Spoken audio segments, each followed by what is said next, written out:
Greetings, greetings to you.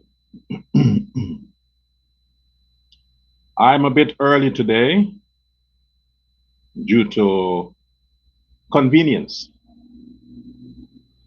So for those of you who later on would be caught by surprise, I apologize for the rescheduling. The only way you can notify people is to schedule the live and hope that YouTube sends the notification. And if you are in a position to click to follow, then surely that is the case. But I guess a lot of you right now would be in your lunch break. Those in the Caribbean. In North America, it would be around 11 a.m. and some parts of the world. Whatever it is, I would like you to forgive me for the impromptu scheduling of the show today, Friday. There are some important issues that I want to address, and I want to take a turn from now and deal directly with issues that is relevant. Why this is necessary? It is because we are not out of the elections mood as yet. We are not out of that period just yet. And Guyanese, those that are in Guyana, those that are abroad and plan to relocate, remigrate to Guyana, and those that will be participating in the upcoming local government elections, I wish to grab your attention because you are what matters right now, and you are what will matter in the near future as the campaign begins. I don't want to wait for when political parties decides to officially announce their campaign. As we know, and as we have seen so often on social media, fake news, propaganda, divisiveness, and most unfortunately, the Mohammeds saga seem to dominate the headlines.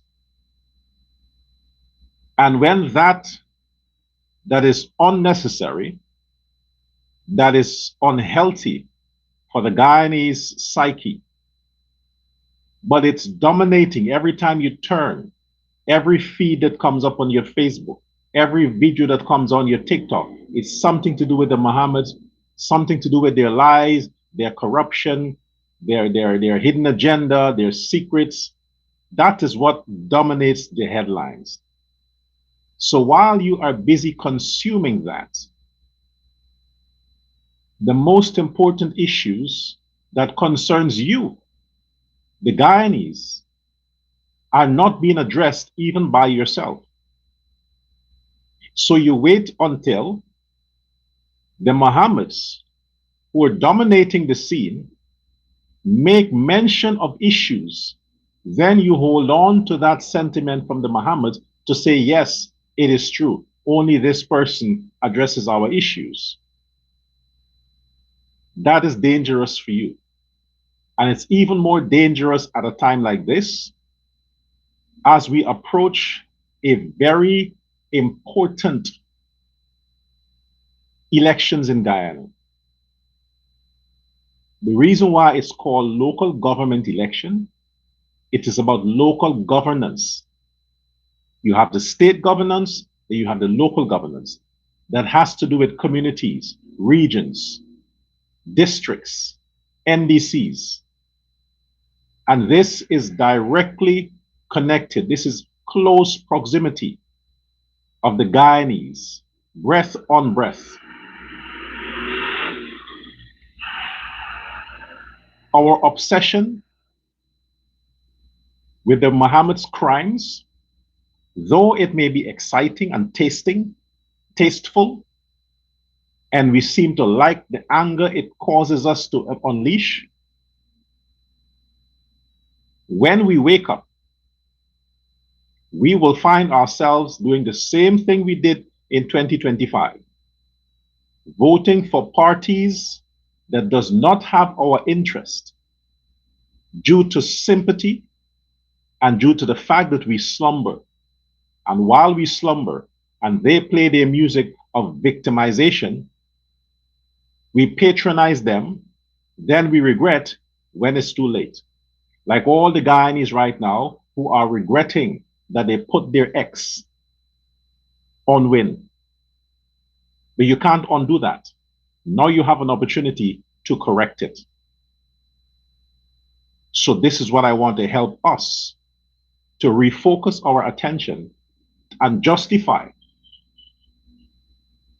what we shall do in the future, where we go from this point. I'm not here as a representative of the People's Progressive Party, and I definitely don't speak for Irfan Ali. I'm not a part of the communications department of the Ali cabinet. President Ali does not fund my platforms or my channels or my network. So I'm not representing him. I'm now going to be in this position here as an average Guyanese, just like the rest of you, so that we can look at the facts. We can examine what is before our eyes. And if you don't trust your eyes and you trust your ears, it's on you. Welcome to Uncensored Guyana. I am Dr. Prasad. The fact of the matter is, Guyana is rich. Guyana has always been rich. Guyana in 2026, January, is richer than Guyana was in 2025 and the years gone by. Are you better off as a Guyanese?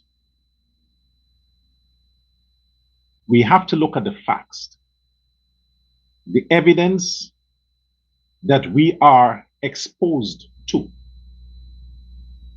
And these questions that I'm asking, I want you to internalize it and own the questions. Do not justify your answers based on what some politician said, based on what some neighbor said. Answer the question based on your experience as a Guyanese citizen.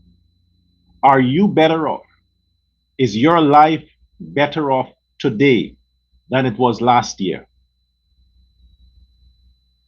If your life is better off, what can you attribute to the position your life is today? If your life is not better off, what can you attribute to the position you find yourself in right now? If we keep anchoring our discontent, our pleasures, our poverty, our riches, based on identity politics, then we can't have a discussion. Because if I have to, as an individual who have experienced the Guyanese life and who have been a spectator of the past few years, if I have to ask the question myself and give an answer by way of an opinion, it's evident that Guyanese are better off today. It's evident. Not because somebody told me that. It is because I trust my eyes. I question my ears, but I trust my eyes. And based on my eyes, what have I seen? Infrastructure, bridges built, housing development, capacity building, increase in revenue for the average Guyanese, increase in production in every sector, massive government spending that directly benefits Guyanese, and that is including social programs.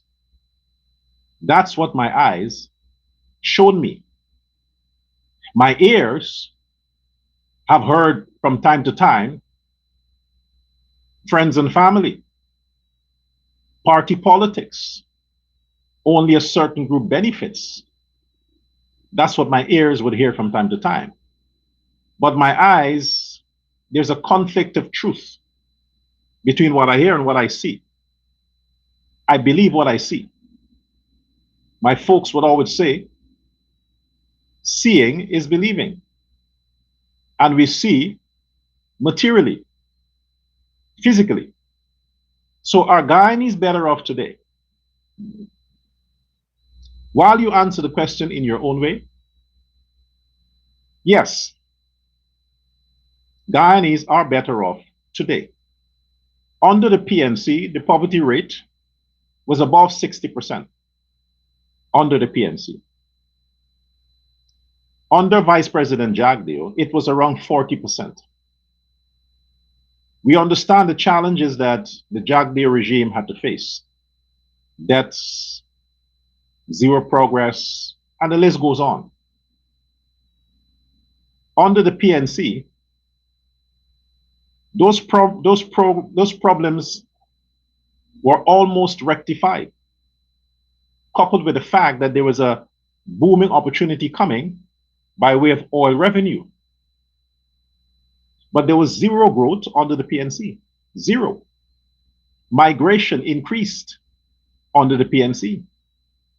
Poverty increased under the PNC. And when I say poverty, I'm not just talking about persons who have a problem balancing their budget. I'm talking extreme poverty, where Guyanese literally could only afford one meal a day. That was practical. That was something that Guyanese experienced under the PNC.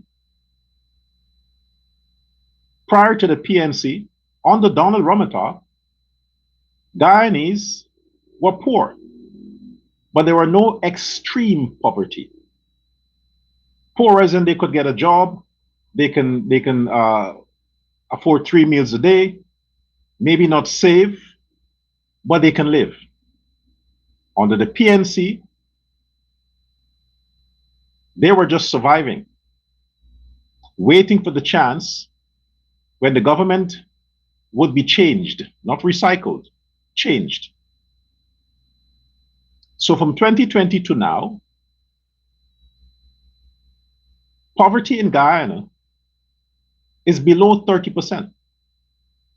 Extreme poverty in Guyana is around 3%. 3. And again, I talk about extreme poverty, and this is not really attributed to the average Guyanese. The extreme poverty that might be experienced would be from persons who would have come to the country with no foundation, no support, and they have to build, they have to find their way up. They left nothing to come to nothing, and then they have to start to build something. Could be the migrants from Venezuela, Colombia, and different countries. They may have a case of extreme poverty. But as the data shows, that don't really last for long. They work themselves out of it because they're gainfully employed almost immediately upon arriving on Guyana's shores. Those Guyanese who may claim that they are experiencing extreme poverty, to what extent? To what extent? The question is always asked. We have so much oil. Guyana is rich. It's a booming economy, fastest growing economy in the world. But why can't the citizens grow with it? These are questions that are asked by the people who have not made an effort to exploit the opportunities afforded them from this booming economy, because 60% of the population are moving with the economy. Below that, you have to go and investigate their lives personally. And the answers are right there. They're home, making babies, gossiping, spending all day and night on social media, consuming negativity, enjoying their depression, celebrating the fact that they have nothing, looking for excuses to do nothing, and ultimately playing the victim game. And they're leeching on aspects from the opposition side that fuels that position they find themselves in. As early as today or yesterday, well, again, the Mohammeds in the news regarding this continued fake and false claims that he makes about contractors and who owns lands and who this and who that, all of these false claims, they go viral. Why do they go viral? Because the claim that he's making, there's one objective. And the one objective is to appeal to the people who are hateful of the Ali government and justify their hatred to say, you see what I'm talking about? Friends and family, corruption, embezzlement. This is why your life is like that. This is why you can't eat. This is why you can't wear. This is why you can't improve your life, because the money is going to these people that are corrupt and they're getting a drawback and the job is not being done. The lands are being confiscated and all of these lies. These lies are often debunked. They're often debunked. But does it undo the emotions that the persons who believed it experienced? No. The person who believed the lies from the Mohammeds, even though they're proven to be lies, they hold on to that sentiment, scavenging the internet for something to tell them that there's a bit of truth in this, while they're missing the bigger picture. How is it that 60% of the country are benefiting directly from not just the oil boom, but general livelihood has evolved? But the small group that has been underdeveloped since from way back, they continue generation after generations to have the same experience.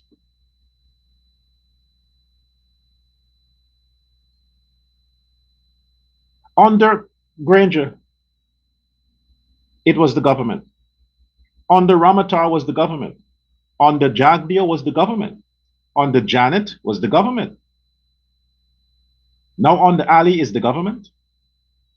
All these governments have failed this small group of people over generations. Then there is a sinister plot or an agenda, or rather a conspiracy, to isolate this particular group and to give them or to curse them a generational curse. So no matter what government comes into play, black or Indian, their fate never changes. This is unfair even for the persons who call themselves victims, because they cannot justify this by actual truth. Are Guyanese better off? Look around you, folks. Take cognizance of what you see and what you experience. I don't want to answer that question for you. My personal view on the economy, my personal view on Guyanese, the progress in Guyana, I think the people that are largely impacted negatively from all that's being offered from the government are the Indo-Guyanese. And I'm not taking sides here. I'm just speaking the facts. I think the people who are mostly suppressed are Indo-Guyanese, and nothing directly is happening from the government to address that issue. You have cane cutters in Berbice, 2026, protesting due to promises made and promises that were not kept. And what is even more humiliating is that they would have to, they ask somebody like the Mohammeds or Ajudi Mohammed to listen to their case. It is depressing. Whatever the issues are surrounding them protesting and feeling as though they are marginalized or as though they're not directly affected by what's happening, the government should never allow these things to escalate to that point. The Ali government should never allow, especially cane cutters, especially sugar workers, to protest. I'm not saying you should prevent them from protesting. I'm saying the situation should never become so terrible, unbearable, that they feel the need to go out and protest to get attention to their problems. The backbone of Guyana, are two industries, rice and sugar. Whatever happens in the global market, those two industries should never suffer. Never. Because that's the backbone, that's the brain and the heart of Guyana. At some point, the oil will run out. At some point, be it another 60 years, 70 years, it will run out. But people got to eat. Generations come and generations go.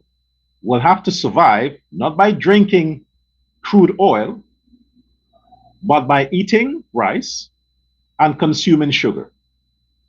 Two commodities that humans cannot exist without. How is it that these two industries are constantly affected? Be it production, be it management, how? More focus must be emphasized directly on those two industries. And the people that have kept those two industries alive and largely built Guyana are the Indo-Guyanese. It is a matter of fact. The industries that the Afro-Guyanese can claim that they have been a part of for generations almost never suffers. Almost never suffer unless they want to raise a pay. And that is the public service. The public service is the industry that has been dominated by Afro-Guyanese since the foundation of Guyana. That's all. Rice, sugar, private sector are Indo-Guyanese. Small businesses, Indo-Guyanese. But they seem to be the one affected. The oil should be there to subsidize, to shore up, to add comfort to the other industries that kept Guyana afloat when there was no oil. The oil resources are diverting into infrastructure and all these kinds of things, which is good. But in my view, don't skip the people who made Guyana what it is. I've said forever, as a matter of fact, and let me digress here. I saw a clip, public transportation, where two women were at it. And based on what I saw in the clip, there's a black woman against an Indo-Guyanese. It was depressing. Because from the content of the video, the black woman was abusive to the Indo-Guyanese, not just verbally, not just by the things she was telling the woman, but she struck the woman. She physically abused the woman in a bus with other people there. With other people, and most of the other people kept their mouth shut. Why? They don't want to be a victim. So they watched a black woman abusing an Indian woman in a public transportation in Guyana. Yeah, she hit the woman. And if a fight had ensued, that black woman would have, in that bus, trashed that Indian woman. Those are the images that are circulating. And when you watch that, you would think to yourself, is this the impact of the oil? That societies continue to live like that? Whatever the circumstances of that scuffle, these are two women. And the fact that they're taking public transportation, it meant that their lives maybe are similar, their circumstances. But whilst one is standing up for herself by saying, hey, I'm a grown woman, don't talk to me like that, or show some respect, whatever it is, the other one is a bully, continues to be a bully. And words alone was not enough for her. She had to be physical. She had to hit the Indian woman. That's abuse, that's assault. But that would just be brushed aside and say, well, this is what black people do. No. Guyana's improvement is not just about material, physical infrastructure. Social, moral must also come along with that. But when you have a demographic that is not taking advantage of any of the development, they continue to exercise blind racism against a group of people that is no threat to them. And I refer to the blind racism that comes from the Afro-Guyanese against the Indo-Guyanese. 2026 and it's still there. How is the government responsible for that? How is the government's, the income of the country, how is the oil money responsible for the abuse that Indians continue to face by the hands of these blacks? How is that Ali's fault? It was happening under the PNC. Who took the blame for that? They couldn't have blamed the PNC. They blamed then the PPP for provoking the blacks. Every presidency, every government, the struggles continues for the Indo-Guyanese, and the justification remains the same. It's their fault. The blacks are oppressed. The blacks feel marginalized. Guyana is better economically, socially, but morally Guyana is messed up. And this is largely because of what is being peddled from the camp that has an agenda to perpetuate the hatred against the Indians and the Indo-Guyanese government, perceivably, of Irfan Ali and his cabinet. We looked at the January 16th, and we looked at 2 boats already delivered. 2. The president commissioned another one yesterday. Not commissioned, but yesterday. From Georgetown to Region 1. These are all developments that doesn't benefit the president. It benefits the Guyanese people living in Guyana. Because if you have efficient public transportation, if you have reliable public transportation, that improves growth. Not just individual growth, but growth for a community, for a village, for a neighborhood, and generally the country. It boosts income. These are things that should be focused on. Secondly, you had a YAS private school that was commissioned also by the president. All of this is not necessarily attributed to oil money. These are programs that were encouraged by the private sector. Persons use their own resources to pump into Guyana to benefit Guyanese. There's no income from a lot of these programs for these individuals. They're motivated to be a part of the growth of the country by contributing to the growth of the country. I also want to bring your attention to Gafours. Gafours. It's a name that is known throughout North America, the Caribbean. A Guyanese company, Gafours Limited. They donated a multi-complex, what do you call it, housing area for the University of Guyana, valued at 1+ million American dollars. That's about 200 million Guyana dollars. 200 million. This multi-purpose tent that they donated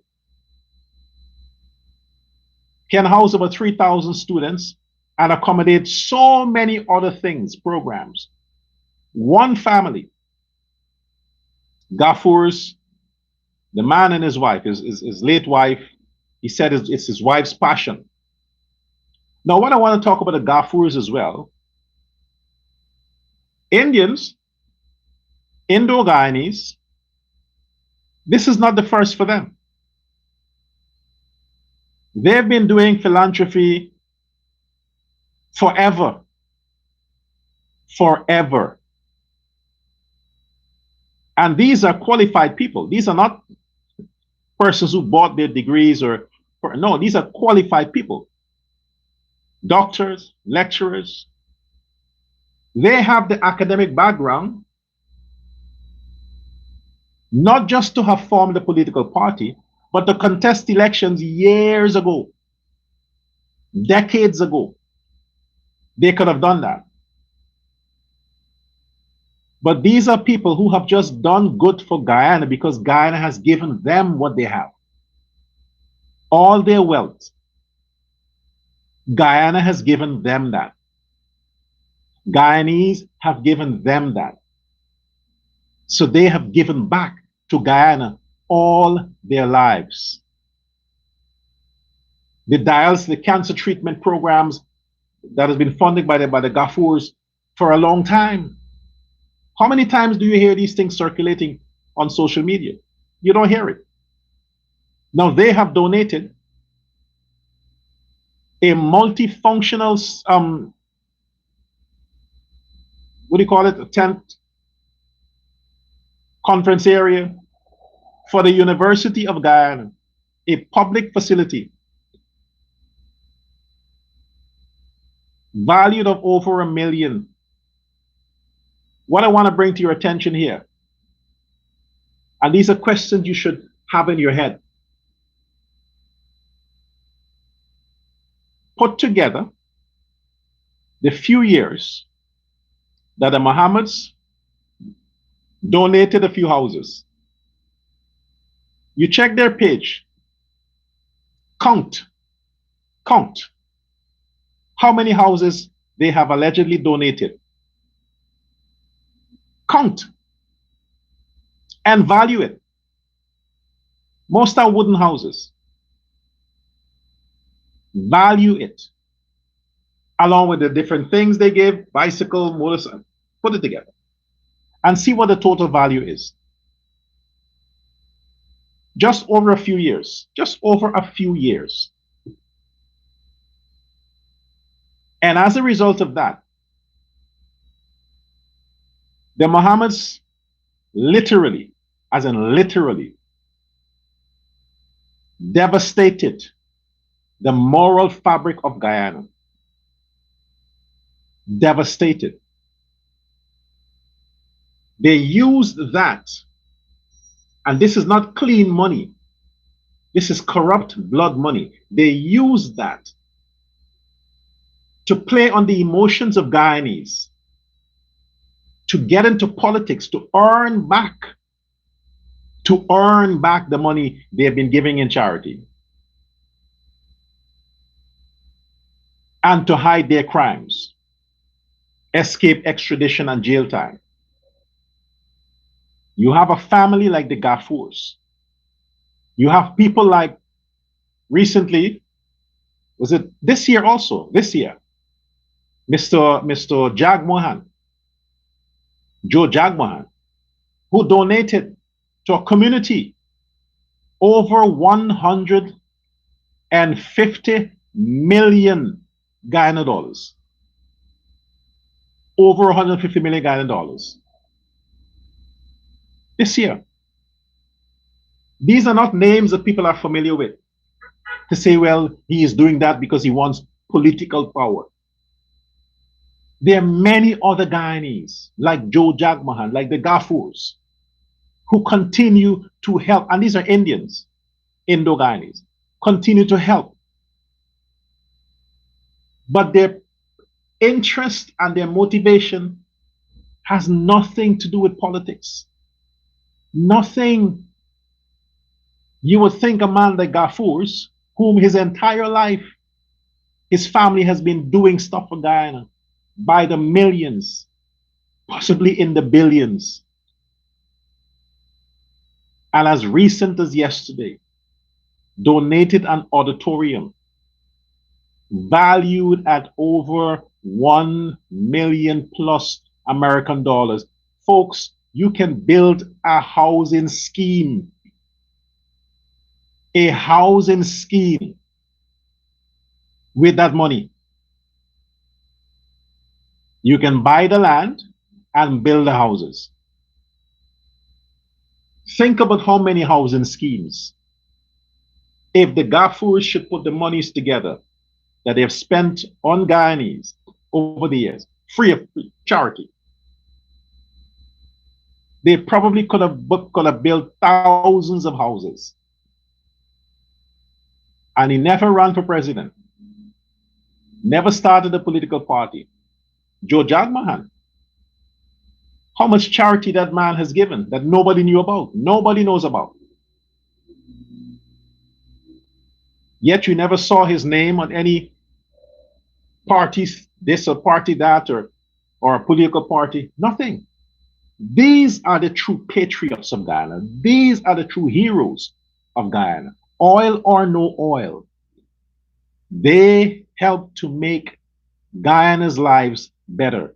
And the University of Guyana that got that auditorium from a private citizen. Look at the composition of the university. Student composition. Forever. It's always 60% black or more. Always. So these kindness from the Ali government to private citizens that continue to exercise philanthropy. Who are the persons benefiting from all of these programs? Black people. Black people. This is why I say what I say, that the Indians are the ones who are sidelined. They're the ones who are sidelined because, from what I know, they're not the type to beg or to complain. They would suffer in silence. They would go one meal a day and smile at you. You have no idea. They will have nothing in their ice in their refrigerator, but yet they will give you some money to help you to buy bread, but you will never know. They would wear one pair of shoes to go to church, work, school, the market, and you would think, well, that's the Indians, you know, they have 10 pair, but they wear, no, they wear one pair because that's all they have. One pair. But you would never know because they wouldn't complain. They would suffer silently and pray and meditate for opportunities. And when opportunities come knocking at their door, they grab at it and they're grateful and they're thankful for the opportunities and they make the best of it. So when you find you have a lot of the young Indo-Guyanese are migrating, they're not migrating because they hate their country. They migrate because they love their parents. By migrating, in their mind, they can help their parents who wore one shoe all their lives to give them the opportunity so that they can migrate and build themselves. So we think that they leave the country because they hate Guyana. The progress of the country, the capacity of the oil, what I'm implying here, what I am personally asking for, I need the People's Progressive Party to make their message explicitly clear that all Guyanese must have one thing at the back of their head. There is no other system under which Guyana can have equitable distribution of the wealth of the country than to make sure that the PPP stays in power. Every election is the election that will determine the future of the country. All these things we're hearing about, the oil is not being distributed, Guyanese are worst off, it's not what's on the ground. When you go on the ground, you see differently. You cannot attribute the laziness amongst a lot of blacks to the fact that jobs are not available.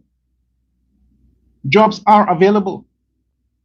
Every sector, jobs are available. The government is clamping down on gold smuggling, on illegal gold mining. You're hearing from the opposition side, it is racism because the people who dominate the gold mining are the blacks. No. The black people dominate the illegal gold mining. Illegal gold mining. So if the government is saying, hey, the resources of the country belongs to the people. If you want to exploit the resources of the country, pay your dues, pay your taxes. The Mohammeds are not going to get away with that. They have to pay their dues. But if you are stealing the wealth from the country as an Afro-Guyanese, and not only that, you are not selling your stolen gold to the Guyana Gold Board because you don't want to pay your taxes, you sell your gold to the Mohammeds. And then the Mohammeds don't pay their taxes. Then what happens? You are as guilty as they are. You're robbing the country, they're robbing the country. So when the government tightens up the system, I said, no, get regularized, get licensed, you can work your gold, but you pay your taxes. How is that against black people? Is it that the Afro-Guyanese are bent on everything illegal, on breaking the law no matter what sector? So when the government tightens up the rein, you cry racism, you cry foul, and then you say your life is worst off? Imagine if the government controlled the oil sector the same way the gold sector is like a ghetto. Imagine if it was like that. Anybody can go drill for oil, and then you can sell it on the black market, and nobody pays taxes. Imagine if that were the case. So why is it okay that the oil is regularized, but the gold is free for all? Oil is black gold. What's in the ground is yellow gold. Either way, gold is gold. And both sectors, you need to contribute your taxes to the country so the government can continue to provide social relief, economic relief, material relief to the citizens of Guyana who just like you. I support the initiatives. The accountability that we talk about. How can we say there's no accountability? This man they call GHK Lal, he will have his day in court. All these conspiracies these men are talking about is just to cover their own ass, just to cover their own ass. I am in support with the initiatives the government is taking because every cent counts. Every cent counts. You have the Auditor General's office that audits public funds. Everything that is disbursed is audited. The Auditor General's office is not party loyalist. They're not working for the PPP. They work for the constitution of the country. So when you are pointing fingers and talk about accountability and corruption, we have to come with evidence. My thing is, where are you now as against where you were 5 years ago? Are you better off? Yes. Let's be honest. If you're blaming the prices in the shops, then produce more. Stop buying foreign goods. Don't consume stuff from other countries. If you're saying that greens and vegetables that are produced grown in Guyana, produced in Guyana, are skyrocketing in its prices, that's for the Ministry of Agriculture and Finance to deal with. Why? Because if we are producing oil, then you can't blame the oil. Then what? What are you importing that you have to pay high tariffs? And when you add that to your capital investment, you have to withdraw your profit from your sales. Then you have to examine what is causing the rise in prices. So much subsidies on imports. Taxes are taken off of certain imports into the country. Then you're still talking about rising prices. What is risen in the shops? If we have to deal with utilities, the utilities in the country, electricity, water, and so on and so on, make your comparison. Has the electricity bill increased from Ramatar to now? Has the water bill increased from Ramatar to now? If so, by how much percent? And as to why, what are the factors responsible for the increase? What has the government done to make sure that prices are kept, utility bills, prices are kept under control? The gas to energy project, give the government the opportunity to finish it. Then, based on what the bill comes like, you can say you didn't keep your promise. These initiatives are there to improve the lives of Guyanese. That's why they're there. You look at your life today as against before oil. Are you driving on better roads? Are you eating more than you usually eat? Are you able to buy smartphones that are cost a gazillion price? Is your activities more than you can consume? Ask these questions to yourself. If it is yes, if you're doing things you don't have to do, but you do them anyway, and if you don't do them, you'll save more money, then stop. Then don't do it. Save your money. Invest in long-term projects, in long-term things that benefits your life, and not just you, but generations to come. But when these issues are raised and discussed, we are distracted by what the Mohammeds are pushing before us, what the PNC they're pushing before us. And all you hear is, oh, corruption here, the oil money this, the oil money that.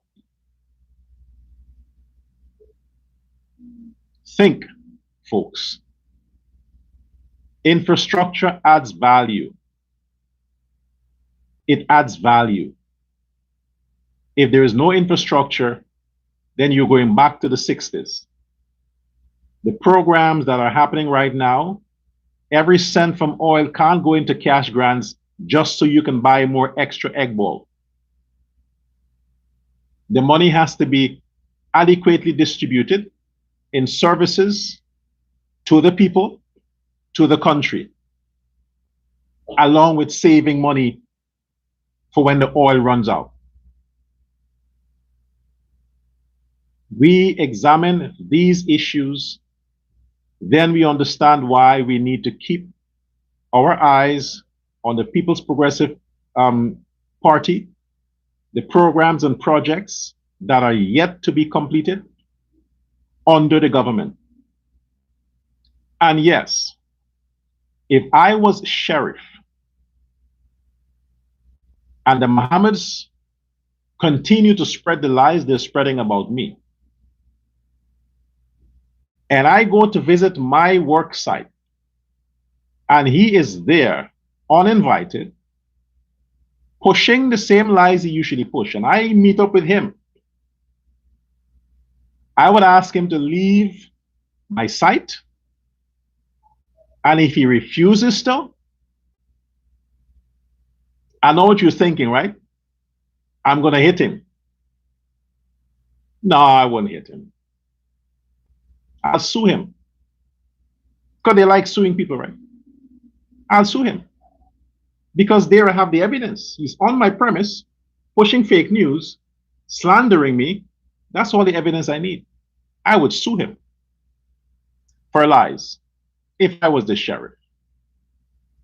But they have their own personal grievances. This is why I say to you folks, don't bother with, don't listen to Ajrudi. The sheriff, Suzanne, Rodriguez, Mustafa, and all these people, they are once buddies. They are buddies, you know, and they haven't helped Ajrudi to talk to the president to get him out of his troubles. So he's turning against everyone that he felt should have helped him and didn't help him.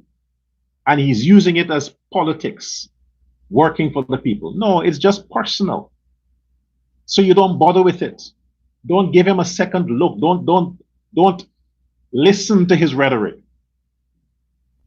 Focus on the progress that a country is making. I'm not here to defend wrongdoing. I'm here to keep Guyanese on the path they need to stay on and keep their eyes on the prize. And the prize is Guyana's future. I'll borrow the phrase from Donald Trump, make Guyana great forever. And before I go, I've just seen a breaking news that the Americans have sent their warship to the Middle East. So that means the war is about to happen. When Trump decides to send ships and planes and jets and helicopters to a location, it means they're going to strike. So the warships are on its way to the Middle East to be positioned around Iran there in that region, because the Americans are within days in striking the Iranian regime and taking them out. Let us keep our eyes and our prayers on our country to protect Guyana and make sure that Guyana is not affected, even though we can't help it. But let's hope Guyana is not affected by whatever wars are fought around the world. This is Dr. Prasad saying, until next time, goodbye.